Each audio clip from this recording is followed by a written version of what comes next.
Shri Sai Satcharita, Chapter 32, Part 2. Then lo, the Guru came and stood before us.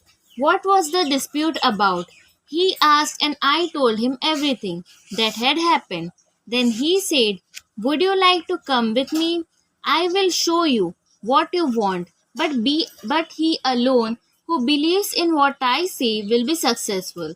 The others did not agree to what he said and left him, but I bowed to him reverently and accepted his dictum.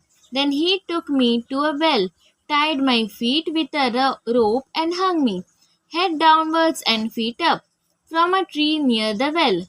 I was suspended 3 feet above the water, which I could not reach with my hands or with my mouth.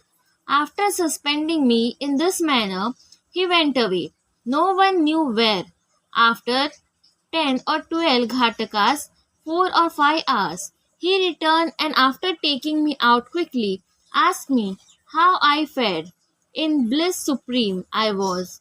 How can a fool like me describe the joy I experienced? I replied. On hearing my answer, the Guru was much pleased with me, drew me near him, and stroking my head with his hand, kept me with him. He took care of me as tenderly as a mother bird does of her young ones. He put me into his school, but how beautiful it was! There I forgot my parents, all my attachment was snapped, and I was liberated easily. I thought that I should embrace him and keep staring at him always. If this image was not fixed in my eyes, I would rather be blind. Such was the school. No one who entered it once could return empty handed. My Guru became my all in all, my home, mother, and father, everything. All my senses left the place and concentrated themselves in my eyes, and my sight was centered on him. Thus, my Guru was the sole object of my meditation, and I was conscious of none else. While meditating on him, my mind and intellect were silent, and I had thus to keep quiet and bow to him in silence. There are other schools where you see an altogether different spectacle. The disciples go there to seek knowledge and spend their money, time, and labor, but ultimately they don't gain much. The Guru there boasts of his secret knowledge and his straightforwardness. He makes a show of his sacredness and holiness.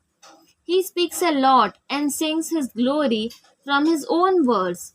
Do not touch the disciples' heart, and they are not convinced.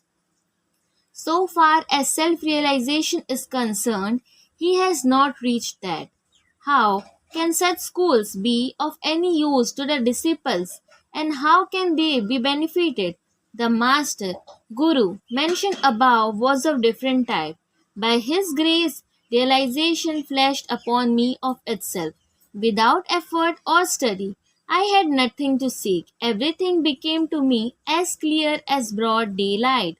The Guru alone knows how the inverse suspension with head down and feet up can give you happiness. Among the four, one was a karmakandi, ritualistic, who only knew how to observe and abstain from certain rites.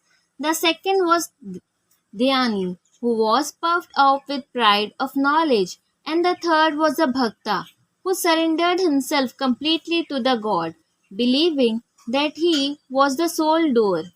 When they were discussing and arguing, the question of God came up, and they, depending on their unaided knowledge, went in search of him.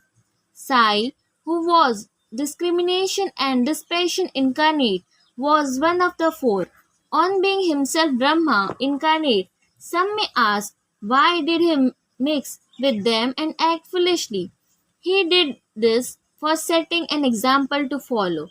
Though an incarnation himself, he respected a low Vanjari by accepting his food with the firm belief that food is Brahma, and showed how those who rejected Vanjari's hospitable offer suffered and how it was impossible to get dhyan without a guru. The Shruti Taittiriya Upanishad exhorts us to honor and worship mother, father, and preceptor, and to study, learn, and teach the sacred scriptures. These are the means of purifying our minds, and unless this purification is effected, self realization is not possible.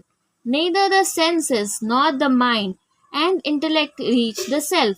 Modes of proof such as perception and inference will not help us in the matter. It is the grace of the Guru that counts. The objects of our lives, such as dharma, artha, and kama, are attainable with our effort. But the fourth object, moksha, liberation, can only be had with the help of the Guru. In the life story of Sri Sai, many personalities appear and play their part. Astrologers came and gave out their predictions. Princes, noblemen, ordinary and poor men, sannyasis, yogis, singers, and others came for darshan. Even a Mahar comes and making his salutation says, Sai is the my Bap, true parents, who will do away with our rounds of births and deaths. So many others, such as jugglers, gondhalis, who sing devotional songs, the blind and the lame, natpantis, dancers, and other players come and are given suitable reception. The Vanjari also appeared at the right time and played the part assigned to him. Let us now revert to the other story.